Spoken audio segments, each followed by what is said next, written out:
Some people don't disappear. They just end up where you stopped looking. The floor gleamed like glass beneath Charlotte Whitmore's heels, every step measured, every reflection perfect, the kind of perfection money builds and silence maintains. And yet she stopped, not because something was wrong, but because something didn't belong, or maybe it belonged too much. The man at the far end of the lobby moved slowly, deliberately, pushing a mop across the marble as if time bent around him, his back straight, his presence quiet, almost invisible, the kind of invisible that only exists when people decide not to see. Charlotte's phone buzzed once in her hand. Then again, emails, numbers, expectations, but she didn't look down. She kept looking forward, at him, at the rhythm of his hands, the steady motion, left to right, like he wasn't cleaning a floor, but holding something together. She didn't know why her chest felt tight, only that it did. Only that something about the way he moved felt familiar in a way that didn't make sense. She took one more step, then another, her heels clicking softer now, like even the sound knew to lower itself. Closer now, close enough to see the details, the worn fabric of his uniform, the slight crease in his sleeve, the way his hands worked without hesitation, practiced, calm. And then it hit, not like a shock, not like lightning, but like something quieter, heavier, like a memory rising through water. Marcus, the name didn't leave her lips. It barely formed in her mind, but it was there, undeniable. The same eyes, though older now, the same stillness, the same way he never rushed, even when the world around him did. Charlotte froze, just for a second, maybe less, but enough for the past to slip into the present, enough for the marble beneath her to feel less solid. He didn't look up, not once, not even as she stood there. Not even as her shadow crossed the surface he had just cleaned, and that was what unsettled her most. Not that he didn't recognize her, but that he didn't need to. The lobby hummed softly with distant conversations, the low echo of elevators opening and closing, but between them, there was only the sound of water moving across stone, steady, unbothered. Charlotte glanced down at her reflection in the floor, crisp, polished, complete, then back at him, and for a brief, unguarded moment, something shifted, something small but undeniable, like a crack in glass you only notice when the light hits it just right. She adjusted her grip on her phone, her fingers tightening slightly, as if grounding herself in something real, something current, but the feeling didn't fade. It lingered, quiet, persistent. She told herself it was coincidence, that faces repeat, that memory plays tricks, that people change, but still, she didn't move. Not right away. Marcus reached the edge of the floor and paused, just for a breath, before turning the mop, continuing the same careful motion, never rushing, never looking up, and Charlotte realized something then. Something she couldn't quite name yet. Something that didn't fit into reports or schedules or quarterly forecasts. Something simple, almost inconvenient. He wasn't trying to be seen, and somehow, that made it impossible to look away. Charlotte did not say his name. Not yet. The word sat somewhere behind her teeth, unspoken, almost fragile, like if she let it out too quickly it would break the moment into something louder than it needed to be. Instead, she took a slow breath and stepped forward, one heel, then the other, the sound returning now, sharper against the marble, controlled, familiar, the world slipping back into place around her, but not entirely. Not the way it had been seconds ago. Marcus kept moving, the same, steady rhythm. As if nothing had changed, as if no one important had entered the space, and that unsettled her more than recognition would have. She stopped a few feet away, close enough now to see the faint lines at the corners of his eyes, the quiet wherein his posture, not weakness, just time. She watched his hands again, the way they worked without hesitation, and something in her chest tightened, a memory trying to surface, not fully formed, just fragments, a lunch table, a paper bag, a voice saying you can have half. Charlotte blinked once, grounding herself. This was not that place, not that time. And yet the feeling lingered. She cleared her throat softly, not loud enough to command attention, just enough to exist. Marcus paused, only for a second, the motion of the mop slowing, then stopping completely. He straightened just slightly, not fully, not immediately, like he was finishing the thought of the movement before acknowledging anything else. Then he looked up, and it was quiet, not the kind of quiet that empties a room, but the kind that fills it. His eyes met hers, steady, calm, not searching, not surprised, just present. Charlotte felt it again. That shift, subtle but undeniable, like something inside her adjusting to a truth she had not prepared for. She opened her mouth, then closed it, the name still there, still waiting. But the moment did not ask for it. Not yet. Marcus gave a small nod, polite, professional, the kind of nod you give someone who belongs to the building but not to your world. And for a second, that was all she was to him. Someone passing through, someone to step around. He angled the mop slightly, creating space for her to walk. An unspoken gesture, simple, practiced. Charlotte looked down at the floor again, at the clean line he had just made, then at her own reflection crossing it. Crisp, untouched, she stepped forward, slowly, deliberately, but she did not move past him, not right away. Instead, she stopped beside him, just off to the side, close enough that the silence between them felt intentional, not accidental. Marcus waited, not impatient, not curious, just still, as if he understood that some moments take time to arrive. Charlotte finally spoke, her voice lower than usual, softer, almost unfamiliar to her own ears. You still work nights. It was not the question she expected to ask, not the one she had prepared in the seconds before speaking, but it was the one that came.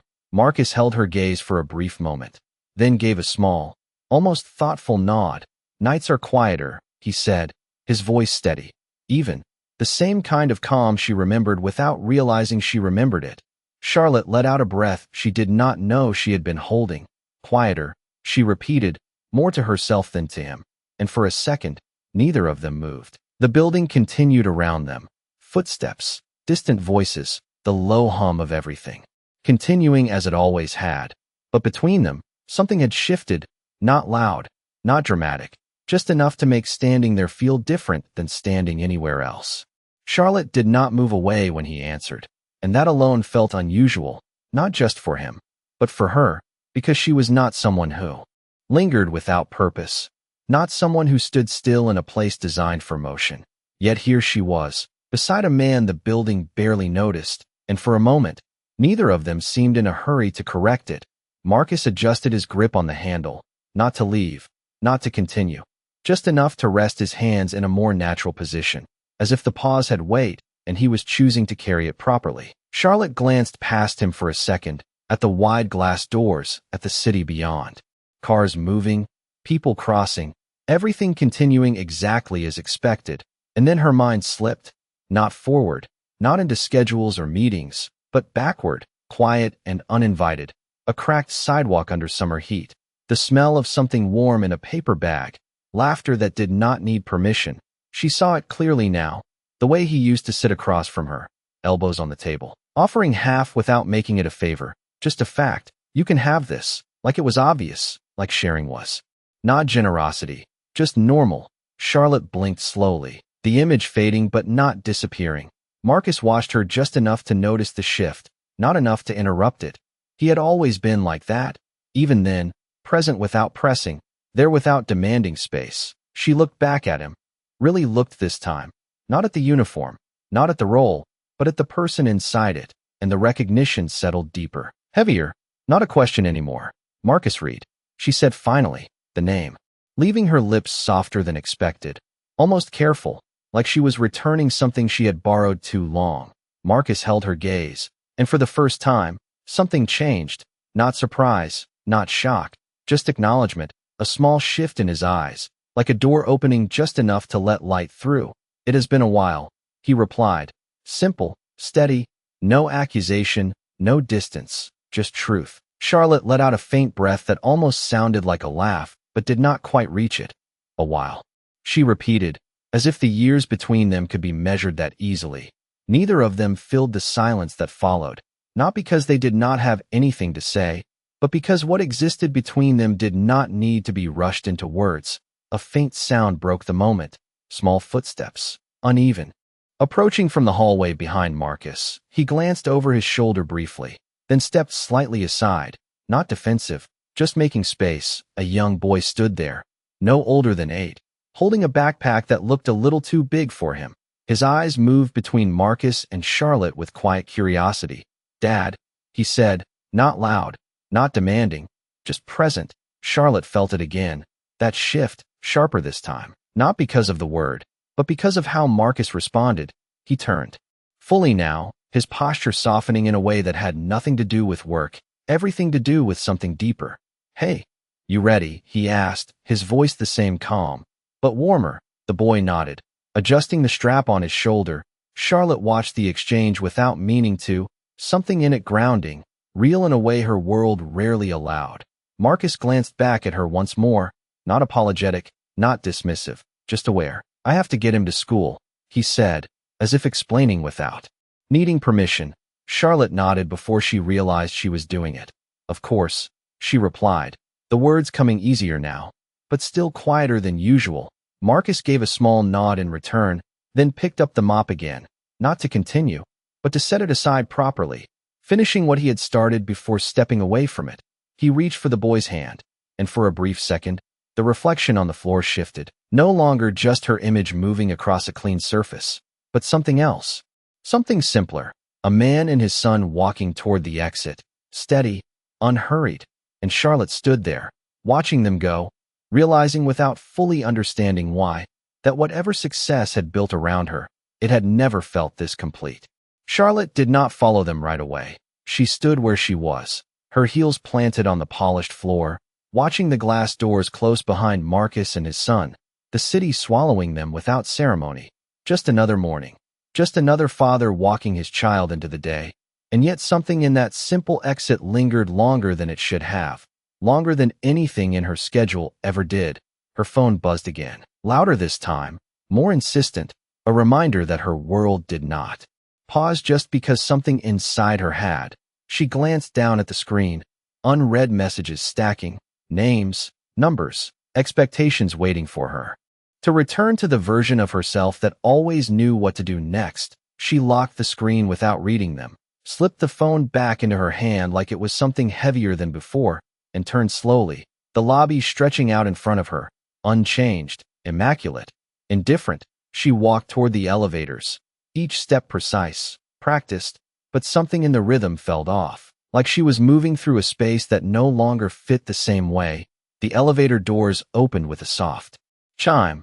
She stepped inside, alone, the mirrored walls reflecting her from every angle, composed, polished, complete.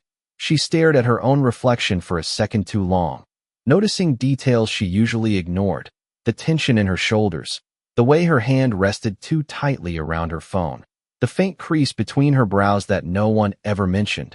The doors closed, sealing her inside that quiet, controlled box, and for a moment, the only sound was her own breathing, steady but not entirely calm. The elevator began to rise, floor by floor, each number lighting up in silent succession, and with each level, the distance between her and the lobby grew, but the feeling did not fade. It followed her upward, persistent, unwelcome. She leaned back slightly against the cool surface behind her, her eyes drifting downward, not to the reflection this time, but to her shoes, clean, untouched, resting on a surface someone else had just made perfect. And the thought came, uninvited but clear. How many times had she walked across something he had already fixed without ever noticing?